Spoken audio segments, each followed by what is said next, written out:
سجاد باقر رضوی کی کتاب مغرب کے تنقیدی اصول، تیسرا باب افلاطون۔ افلاطون نے اپنے تنقیدی آراء کا اظہار تفصیل سے نہیں کیا۔ سیاسیات، اخلاقیات اور ما بعد الطبیعیات کی ذیل میں ادبی تنقید کے چند اصول بھی مل جاتے ہیں۔ اس کی کتاب میں بالخصوص ریاست، ریپبلک اور قانون، لاز، انحطاط پذیر معاشرے کی رہنمائی کے لیے لکھی گئیں، اور اسی رہنمائی کے سلسلے میں شاعری، اس کے معاشرتی منصب اور اس کی قدر کے بارے میں بھی کسی قدر بحث ملتی ہے۔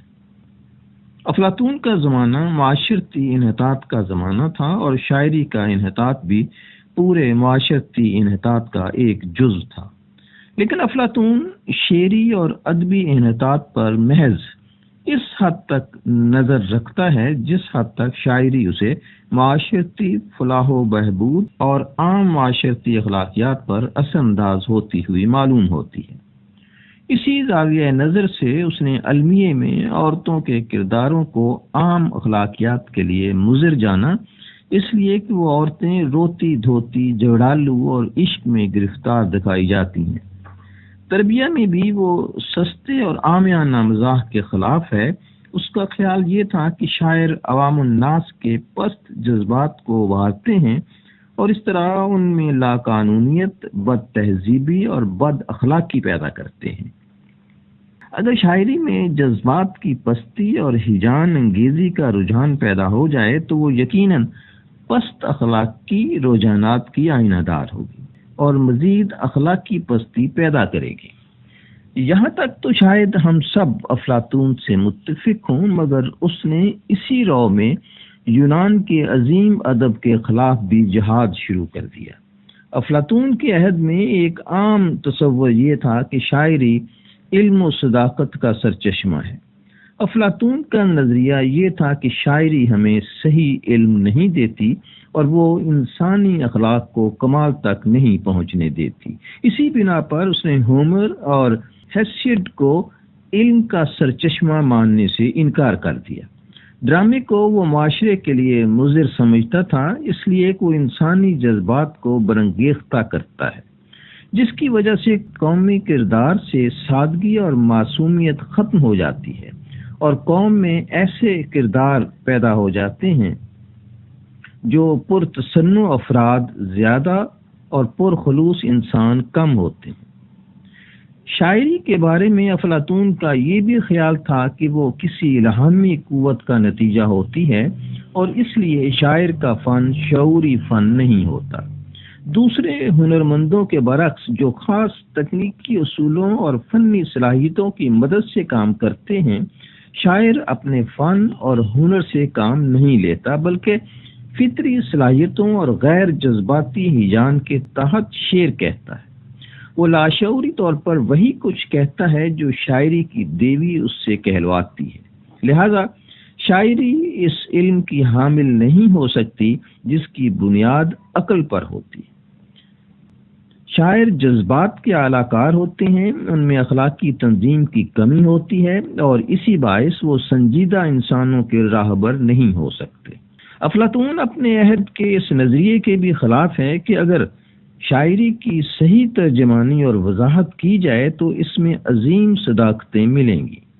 افلاطون کا جواب یہ ہے کہ اول تو شاعر خود اپنے کلام کی وضاحت سے قاصر ہوتے ہیں، دوسرے یہ کہ مختلف نقاد مختلف معنی اخذ کرتے ہیں جن کی صحت و غلطی ناپنے کا کوئی صحیح پیمانہ نہیں ہے، لہذا شاعری سے کوئی حتمی معنی اخذ نہیں کیے جا سکتے۔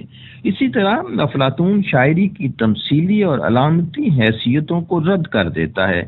اس کا خیال ہے کہ اگر کوئی تمثیل یا دیومالا یعنی متھ اپنے طور پر نقصان دہ ہے تو ہمیں اس سے کوئی سروکار نہیں ہونا چاہیے کہ اس کے تمثیلی اور علامتی معنی کیا نکلتے ہیں۔ افلاطون کا خیال تھا کہ شاعروں کو علم و صداقت کا سرچشمہ سمجھنے کا زمانہ چلا گیا، نیا زمانہ فلسفے کا ہے، اس لیے فلسفہ ہی صداقتوں اور علوم سے روشناس کر سکتا ہے۔ اس اعتراض کے علاوہ کہ شاعری صداقت کا سرچشمہ نہیں، افلاطون کا دوسرا اعتراض یہ ہے کہ شاعری کے تاثرات عظیم اخلاقی صلاحیتوں کے لیے مضرت رساں ہوتے ہیں۔ اس کی نظر میں ایسی شاعری معاشرتی اخلاق کے لیے مضر ہوگی جس میں دیوتاؤں کو مثالی حیثیت کے علاوہ کسی اور حیثیت سے پیش کیا جاتا ہو۔ اس کا خیال ہے کہ دیوتاؤں کو جو تمام تر خوبیوں کے مظہر ہوتے ہیں، لڑتا جھگڑتا دکھانا یا جرائم کا ارتکاب کرتے اور انسانوں پر ظلم کرتے دکھانا غیر اخلاقی بات ہوگی اور انسانی معاشرے کے لیے مضرت رساں ثابت ہوگی۔ ان عام اعتراضات کے بعد افلاطون شاعری کی مختلف اصناف پر اعتراض کرتا ہے۔ وہ شاعری کو 3 اصناف میں تقسیم کرتا ہے: بیانیہ شاعری، ڈرامائی شاعری اور رزمیہ شاعری۔ اسے آخری 2 اقسام میں نقالی کا عنصر نظر آتا ہے۔ اس کا خیال ہے کہ ان دونوں اصناف شعر میں شاعر خود کو مختلف کرداروں کی شکل میں پیش کرتا ہے۔ اس طرح وہ ناظرین اور سامعین کو بھی یہ موقع دیتا ہے کہ وہ خود کو کرداروں کی ذات میں ضم کر دیں۔ وہ کسی فرد کے کسی اور ذات میں ضم ہو جانے کو مضرت رساں اور غیر صحت مند تصور کرتا ہے۔ ویسے تو افلاطون نقالی اور تقلید کی صلاحیت کو انسان میں جبلی طور پر موجود قرار دیتا ہے، مگر اس کی زیادتی کو انسان کی کمزوری پر محمول کرتا ہے، جس سے بالآخر انسانی کردار اور شخصیت کے کمزور ہو جانے کا خدشہ پیدا ہو جاتا ہے۔ نقالی اور تقلید کسی فرد کے کردار اور اس کی ذہنی بلندی کے لیے بھی مضر ہے، بالخصوص اس وقت جب کہ ایسے کرداروں کی نقل کی جائے جو بزدل، بدمعاش، مجرم یا پاگل ہوں، اس لیے کہ نقالی کرتے کرتے آدمی اسے اپنی عادت بنا لیتا ہے اور عادت فطرت ثانیہ بن جاتی ہے۔ اس طرح نقالی کے نتائج بڑی خرابیوں کا مظہر بن سکتے ہیں۔ یہاں تک تو افلاطون نقالی اور تقلید کو روپ دھارنے کے مفہوم میں استعمال کرتا ہے۔ آگے چل کر وہ اس اصطلاح کو فلسفیانہ سطح پر لے جاتا ہے۔ اس کا خیال ہے کہ ڈرامائی اور رزمیہ دونوں اصناف شعر محض ظواہر کی نقل کرتی ہیں اور اشیاء کی اصل حقیقت کو پیش نہیں کرتی، وہ حقیقت کی بجائے واہمے سے متعلق ہوتی ہیں۔ افلاطون شاعری کو مصوری سے مشابہ سمجھتا ہے، یوں کہ دونوں اشیاء کی تقلید کرتی ہیں، ایک لفظوں کے ذریعے اور دوسری رنگوں کے ذریعے۔ شاعر اور مصور جو کچھ پیش کرتے ہیں وہ اس طرح کی اصل اور ٹھوس چیزیں نہیں ہوتی جیسی کہ دوسرے اہل حرفہ اور کاریگر پیش کرتے ہیں۔ شاعروں اور مصوروں کی پیشکش محض ان ٹھوس اشیاء کی نقل و تقلید ہوتی ہے، اور اس طرح یہ دونوں قسم کے فنکار حقیقت سے پیچھے رہ جاتے ہیں۔ مگر افلاطون کا نظریہ یہ ہے کہ اہل حرفہ کی مصنوعات بھی اصل نہیں ہوتی، وہ بھی اس خیال یعنی آئیڈیا اور حیت فارم کی نقل ہوتی ہیں جو بنانے والے کے ذہن میں موجود ہوتی ہے۔ البتہ کاریگر اور اہل حرفہ اس لحاظ سے حقیقت سے قریب تر ہوتے ہیں کہ وہ جس چیز کو بناتے ہیں اس کے بارے میں علم ضرور رکھتے ہیں۔ اس کے برعکس شاعر اہل حرفہ کی نقل کرتا ہے، اور اس طرح وہ اصل حقیقت سے 2 قدم پیچھے ہوتا ہے۔ مختصراً یہ کہ افلاطون کا شاعروں پر اعتراض یہ ہے کہ وہ محض موہوم عکس پیش کرتے ہیں، ایسا عکس جو کوئی شخص فطرت کو آئینہ دکھا کر حاصل کر سکتا ہے۔ یہ عکس خارجی شکل یا ہیولے کو اصل شے بنا کر پیش کرتا ہے اور غیر حقیقی کو حقیقت کا روپ دیتا ہے۔ وہ لوگ جو اس غیر حقیقی دنیا کے عکاس ہوتے ہیں خود واہمہ کی دنیا میں رہتے ہیں اور اسی دنیا میں وہ تمام لوگوں کو آنے کی دعوت دیتے ہیں۔ شاعری کی ڈرامائی اور رزمیہ اصناف پر افلاطون کا تیسرا اعتراض یہ ہے کہ ایسی شاعری انسان کے جذباتی پہلو کے لیے مضرت رساں ہے۔ اس اعتراض کے سلسلے میں بھی افلاطون شاعری اور مصوری کی مشابہت کو مد نظر رکھتا ہے۔ اس کا خیال ہے کہ مصور رنگوں کے ذریعے محض واہمے اور فریب نگاہ پیدا کرتا ہے، یعنی وہ رنگوں کے استعمال سے مختلف صورتیں پیدا کرتا ہے۔ شاعر بھی احساسات کو توڑ مروڑ کر پیش کرتا ہے اور اس طرح زندگی کا ایک پرفریب تصور دیتا ہے۔ اس بات کے لیے یہ بھی ضروری ہوتا ہے کہ جذبات کو عقل پر حاوی کر دیا جائے۔ ناظرین اور سامعین ان جذباتی ہیجانات کو قبول کر لیتے ہیں جن کے اظہار کو وہ عام زندگی میں شرمناک سمجھتے ہیں، اور شاعری کے ان کرداروں سے ہمدردی کرنے لگتے ہیں جو جذباتی اور ہیجان انگیز ہوتے ہیں۔ انسانوں کی صلاحیتوں اور قوتوں کے لیے یہ باتیں مضر ہوتی ہیں۔ ان کے باعث اس کی اعلیٰ صلاحیتیں کمزور اور بے اثر ہو جاتی ہیں اور جذبات پر عقل و شعور کا اختیار ختم ہو جاتا ہے۔ پس افلاطون کا اعتراض یہ ہے کہ شاعری جذبات کو خشک کرنے اور نظم و ضبط میں رکھنے کے بجائے انہیں سیراب کرتی ہے اور ان کی نشو و نما میں مدد دیتی ہے۔ بجائے اس کے کہ عقل جذبات پر حکمرانی کرے، جذبات عقل پر حاوی ہو جاتے ہیں۔ انسان کی فلاح و بہبود اور اس کے اخلاقی معیارات کے لیے ضروری ہے کہ عقل و شعور انسانی جبلتوں اور جذبات پر ہمیشہ حاوی رہیں۔ اس لیے افلاطون اپنی مثالی ریاست میں دیوتاؤں کی حمد اور مشاہیر کی ثنا کے علاوہ کسی اور قسم کی شاعری کی اجازت نہیں دیتا۔ افلاطون کے ان خیالات کے باعث شاعری کے مخالفوں اور معلمان اخلاق کو تقویت پہنچی۔ انہوں نے شاعری پر اس طرح حملے شروع کر دیے گویا افلاطون فن کی قدر سے ہی انکاری ہے۔ شاعروں کے مخالفوں کے اس رویے کے برخلاف کچھ لوگ ایسے بھی ہوئے ہیں جنہوں نے افلاطون کے خیالات کی توضیح ایک دوسرے زاویے سے کی ہے۔ انگریزی کے مشہور ناقد سڈنی کا خیال تھا کہ افلاطون کا اعتراض شاعری پر نہیں بلکہ شاعری سے پیدا ہونے والی برائیوں پر تھا۔ سڈنی کے خیال کے مطابق افلاطون نے صرف اپنے عہد کی شاعری کے خلاف محاکمہ دیا تھا اور اپنی مثالی ریاست سے محض ادنا قسم کی خام شاعری کو جلا وطن کیا تھا۔ ان توضیحات کے باوجود ہم یہ کہنے میں حق بجانب ہوں گے کہ افلاطون کے اعتراضات شدید اور واضح ہیں اور وہ اس قسم کی وضاحتوں کے حامل نہیں ہو سکتے۔ اس سلسلے میں ایک اور بات یہ کہی جا سکتی ہے کہ افلاطون نے شاعری کی بعض اصناف پر اس لیے اعتراض نہیں کیا کہ ان میں جمالیاتی قدر نہ تھی، بلکہ اس لیے کہ وہ اصناف محض ایسے تعلیمی اور تنظیمی تقاضوں کو پورا کرنے سے قاصر تھیں جو ایک خاص قسم کی ریاست اور اس ریاست کے شہریوں کے تقاضے تھے۔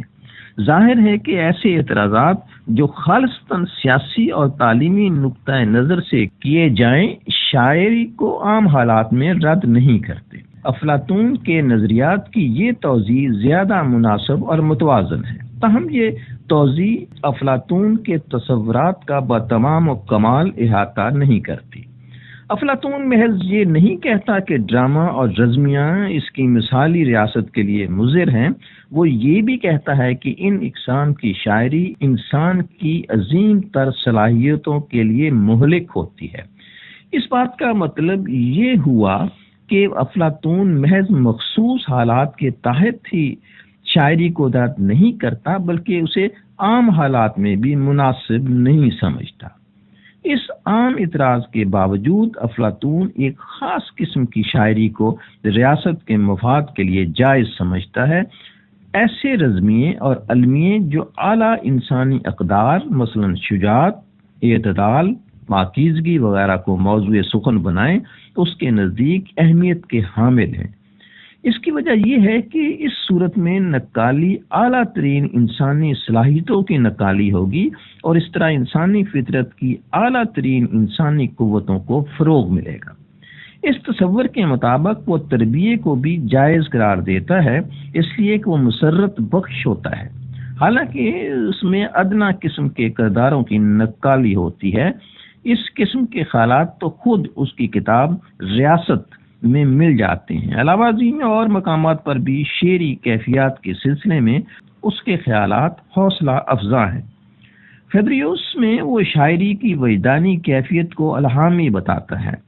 جس کے باعث شاعر حواس کی دنیا سے حقیقت کی مثالی دنیا میں پہنچ جاتا ہے۔ ظاہر ہے کہ ایسے خیالات کا اظہار کرتے ہوئے افلاطون کے ذہن میں محض وہی شاعر نہیں ہوں گے جو دیوتاؤں اور اوتاروں کی حمد و ثنا کرتے ہوں۔ ان باتوں کے پیش نظر یا تو ہم افلاطون کے متعلق یہ کہیں گے کہ اس کے تصورات میں استواری اور ہم آہنگی نہیں ہے، یا یہ کہ ایسے عظیم فلسفی اور مفکر سے بے آہنگی اور بے ربطی کی توقع نہ رکھتے ہوئے ہم اس کے خیالات کو کسی اور روشنی میں پرکھیں۔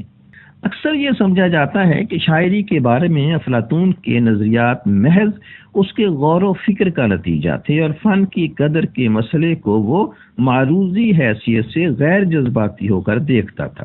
مگر اس قسم کے خیالات افلاطون کے ساتھ انصاف نہیں کرتے، اس لیے کہ دیگر مکالموں کی طرح ریاست بھی ہم اثر حالات کے حوالے سے لکھی گئی تھی، اور یہی وہ حالات تھے جنہوں نے شاعری کے بارے میں اس کے نظریات کو متعین کیا۔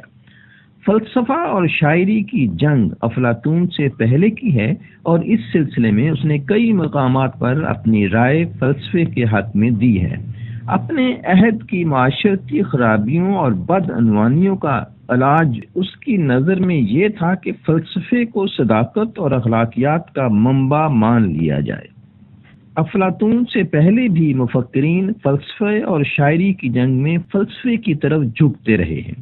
ایسا معلوم ہوتا ہے کہ افلاطون نے اپنے عہد کے عام نظریات کو مان کر ان کے لیے استدلال تلاش کیے ہیں۔ شاعری کے نفسیاتی اثرات اور اس کی جذباتی تحریک کے بارے میں بھی افلاطون کے دلائل محض یک طرفہ ہیں۔ وہ نقالی اور تقلید کے مضر اثرات کو تو نمایاں کر کے بیان کرتا ہے، مگر اس کے مفید اثرات کو بڑی حد تک نظر انداز کر دیتا ہے۔